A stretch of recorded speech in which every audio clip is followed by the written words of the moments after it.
And a Quincy man has been arrested by the Lewis County Sheriff's Office. 20-year-old Samuel Schuring is facing multiple charges, including unlawful use of a weapon and armed criminal action stemming from an incident last November. This comes after a Maywood resident saw multiple people trying to steal items from their vehicle.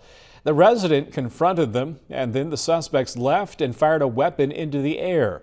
The investigation into the suspects revealed that they were driving a car that had been stolen from Quincy. QPD later located Schuring and another person and then took them into custody.